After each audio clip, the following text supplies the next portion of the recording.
আসসালামু আলাইকুম। নাবিতাস কিচেনে সবাইকে ওয়েলকাম জানাচ্ছি। কেটে রাখা লাউ ভালোভাবে ধুয়ে নিয়েছি। ট্যাংরা মাছগুলোও ভালোভাবে ধুয়ে নিয়েছি। লবণ হলুদ মাখিয়ে নিব।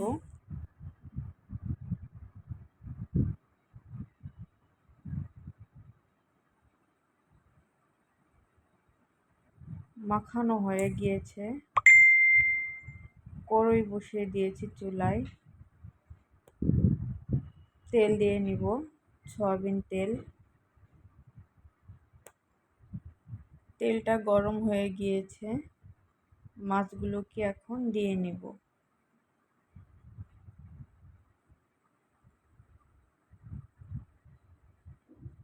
সবগুলো মাছ দেওয়া হয়ে গিয়েছে। এখন এটাকে ভেজে নিব।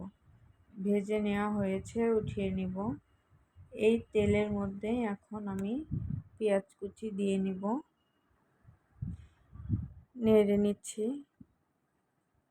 পেঁয়াজগুলো ভালোভাবে ভাজা হয়ে গিয়েছে, দেখুন।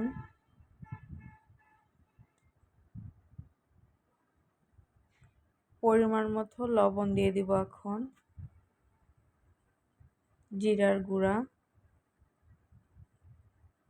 ধনিয়ার গুঁড়া, হলুদ গুঁড়া, শুকনো মরিচের গুঁড়া,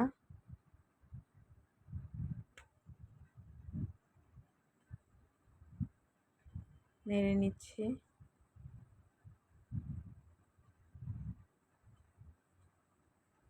আদা রসুন পেস্ট, একটু পানি দিয়ে নিব।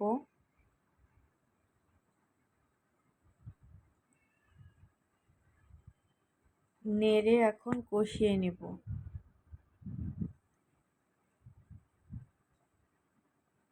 ভালোভাবে কষানো হয়ে গিয়েছে। কেটে রাখা লাউগুলো এখন দিয়ে নিব।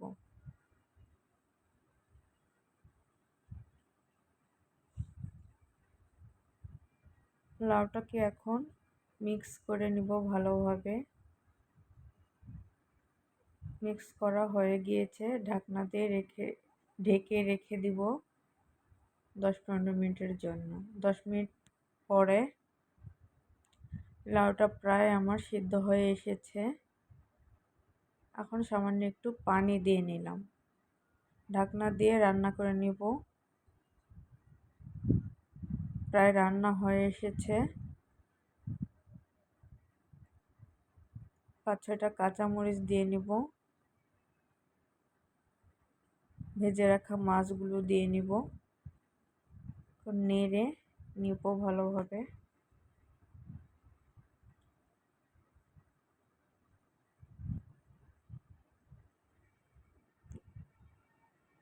10 মিনিট পরে হয়ে গিয়েছে আমার রান্নাটা পুরা।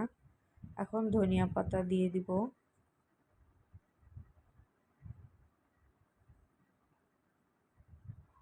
ধনিয়া পাতাগুলো কেটে কেটে দিচ্ছি কেচি দিয়ে।